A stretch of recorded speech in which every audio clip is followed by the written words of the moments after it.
नमस्कार। अभी 2-3 दिन पहले केंद्र सरकार ने सीए का कानून पास किया था।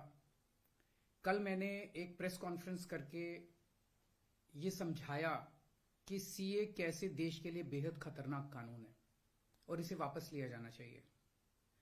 आज सुबह माननीय गृह मंत्री श्री अमित शाह जी ने, जो कल मैंने प्रेस कॉन्फ्रेंस की थी, उसके ऊपर उन्होंने बयान जारी किया है। उसी का जवाब देने के लिए मैं आज आपसे मुखातिब हो रहा हूं। मैंने उनका बयान सुना, माननीय गृह मंत्री जी का। अपने पूरे बयान में जो प्रश्न मैंने कल उठाए थे, उसका किसी भी एक भी प्रश्न का उन्होंने जवाब नहीं दिया। उन्होंने केवल मुझे गाली गलौज किया है, केजरीवाल भ्रष्ट है, केजरीवाल ये है, केजरीवाल ऐसा है, केजरीवाल वैसा है। मुझे छोड़ दीजिए, मैं इंपॉर्टेंट नहीं हूं, देश इंपॉर्टेंट है। देश के 140 करोड़ लोग इंपॉर्टेंट हैं, उनकी बात करते हैं। मैं आपसे पूछना चाहता हूं कि आज हम पूरा देश मिलके, सारी सरकारें मिलके अपने देश के बच्चों को रोजगार देने में असमर्थ हैं। जो इतनी भारी संख्या में बाहर से आप पाकिस्तान, बांग्लादेश के लोगों को हमारे देश में लाके बसाना चाहते हो, उनको नौकरियां कहां से दोगे? उनके लिए नौकरियां कहां से आएंगी? पहले अपने बच्चों के लिए तो नौकरी का इंतजाम कर लो। ये मेरा कल मूल प्रश्न था। उनके लिए घर कहां से आएंगे जो आप इतनी बड़ी संख्या में पाकिस्तान से, बांग्लादेश से लोगों को लाके अपने देश में बसाना चाहते हो, माइग्रेशन करवाना चाहते हो? वो उनके लिए घर, उनके लिए नौकरियां, उनके लिए संसाधन कहां से आएंगे? अपने देश में इतनी गरीबी है, अपने देश में ऑलरेडी लोगों के पास नौकरियां नहीं है, घर नहीं है, उनको कहां से लाके बसाओगे? आजादी के बाद काफी बड़े स्तर के ऊपर माइग्रेशन हुआ था। बहुत सारे लोग भारत से पाकिस्तान और बांग्लादेश गए थे और बहुत सारे लोग वहां से इधर आए थे। अब जो ये माइग्रेशन इस सीए की वजह से होने वाला है, ये उससे कहीं ज्यादा बड़ा माइग्रेशन होने वाला है। पाकिस्तान, बांग्लादेश, अफगानिस्तान, इनका कहना है कि सीए के तहत इनके अल्पसंख्यक जो हैं, वो अगर भारत में आके रहना चाहेंगे तो उन्हें उस बात की मंजूरी दी जाएगी, उन्हें हमारे भारत की नागरिकता दे दी जाएगी। इन तीनों देशों में मिलाके लगभग 2.5 से 3 करोड़ अल्पसंख्यक रहते हैं। पाकिस्तान, बांग्लादेश और अफगानिस्तान में मिलाके लगभग 2.5 से 3 करोड़ अल्पसंख्यक रहते हैं। वहां बहुत गरीबी है, उनके पास रोजगार नहीं है। भारत में तो आना और भारत की नागरिकता मिलना उनके लिए तो बहुत बड़े सपने की तरह है। और अगर हमने भारत के दरवाजे खोल दिए, इतनी बड़ी संख्या में लोग आने वाले हैं जिसकी हम कल्पना भी नहीं कर सकते। इन 2.5-3 करोड़ लोगों में से अगर 1-1.5 करोड़ लोग भी आ गए तो कहां बसाया जाएगा उनको? क्या करेंगे उनका? ये मेरा प्रश्न था माननीय गृह मंत्री जी, जिसका जवाब आपने नहीं दिया। आपका यह कहना है कि 2014 से पहले के लोगों को, जो आ चुके 2014 से पहले, उनको बसाया जाएगा। मैं आपसे पूछना चाहता हूं, 2014 के बाद आना बंद हो गया? 2014 के बाद भी आ रहे हैं, अभी तक आ रहे हैं, रोज आ रहे हैं। तो अभी तक 2000 जो इलीगल माइग्रेंट आते थे, जो घुसपैठिए हमारे देश के अंदर आते थे, वो डरते थे कि अगर आ गए तो हमें निकाल देंगे, हमें पकड़ लेंगे, हमें जेल में डाल देंगे। उन्हें डर रहता था क्योंकि वो इलीगल थे।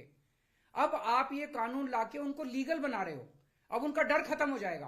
पूरे तीनों देशों के अंदर अब मैसेज ये है कि भारत सरकार अब जो है इन तीनों देशों के घुसपैठियों को लीगल करने जा रही है। तो ये 2014, आज आप 2014 वालों की बात कर रहे हो, कल आप 2019 के पहले वालों की बात करोगे, फिर ये डेट एक्सटेंड करके 2024 कर दोगे, क्योंकि घुसपैठिए तो आ ही रहे हैं। आपने रोहिंग्यों की बात की, ये तो आप ही के टाइम में आए थे, ये तो 2014 के बाद आए हैं सारे रोहिंग्ये। कैसे आए ये? आपकी मिली भगत से आए कि आपकी नाकामी की वजह से आए? पूरे देश में कहां कहां आपने रोहिंग्यों को बसा रखा है? तो जो इतने एक तरह से दरवाजा जो खोल रहे हो, इनको जो लीगल बना रहे हो, ये देश के लिए बहुत खतरनाक है। और इतनी भारी संख्या में इसके बाद घुसपैठिए आने वाले हैं जिसकी हम कल्पना भी नहीं कर सकते। आज जो 2014 के पहले भी आए थे, हमारे देश के अंदर उनके अधिकार नहीं है। आप उनको नागरिकता देके अब सरकारी नौकरियों दी जाएंगी उनको।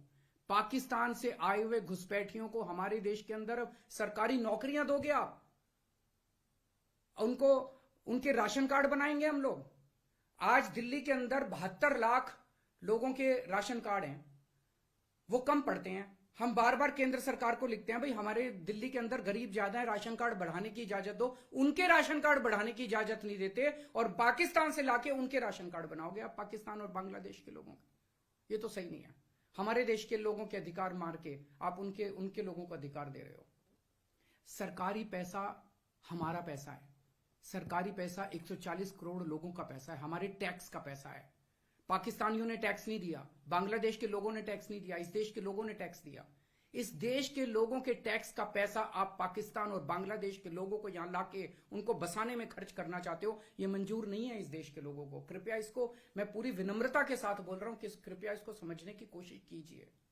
और मैं देश के लोगों से जानना चाहता हूं, आपसे जानना चाहता हूं, जो ये मेरी प्रेस कॉन्फ्रेंस सुन रहे हैं और ये वीडियो देख रहे हैं, मैं आपसे जानना चाहता हूं, अगर आपके घर के सामने सड़क के उस पार पाकिस्तान से आए हुए लोगों की झुग्गियां बसा दी गई, क्या ये आपको मंजूर होगा? कौन लोग हैं जो ये पाकिस्तान से आ गए? कौन लोग हैं जो ये बांग्लादेश से आ गए? क्या आपकी बहू बेटियां सुरक्षित होंगी? अगर वहां पे आए हुए लोगों को बसा दिया गया, पाकिस्तान के लोगों को पूरे देश के अंदर जगह जगह बसा दिया गया, क्या आपको ये मंजूर होगा? क्या आप अपने आप को उनके बीच में सुरक्षित महसूस करोगे? और कौन होंगे ये लोग? क्या देश सुरक्षित होगा? पता नहीं कैसे लोगों को पाकिस्तान ही भेज देगा, बहुत सारे लोगों को हमारे देश के अंदर। क्या हमारा देश सुरक्षित होगा?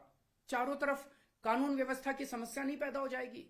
इसी को लेकर मैं चिंतित हूं। माननीय गृह मंत्री जी, मेरी बात को अन्यथा मत लीजिए, मेरी बात को समझने की कोशिश कीजिए। और हम दूसरे देशों से क्यों नहीं सीखते?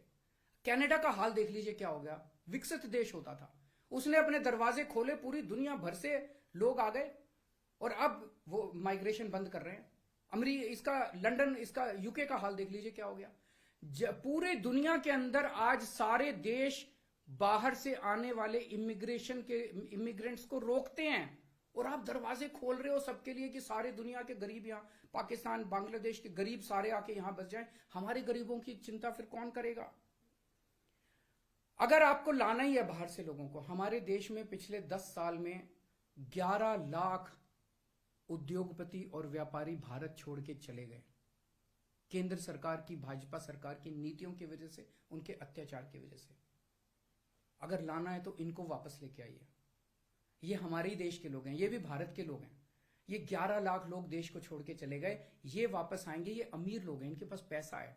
ये आएंगे, फैक्ट्री लगाएंगे, दुकानें खोलेंगे, व्यापार करेंगे, लाखों बच्चों को रोजगार देंगे। इनको लेके आइए ना, पूरा देश आपका साथ देगा। पर पाकिस्तानियों को और बांग्लादेशियों को हमारे देश के अंदर लाके अगर आप बसाएंगे, ये देश को मंजूर नहीं है। नमस्कार।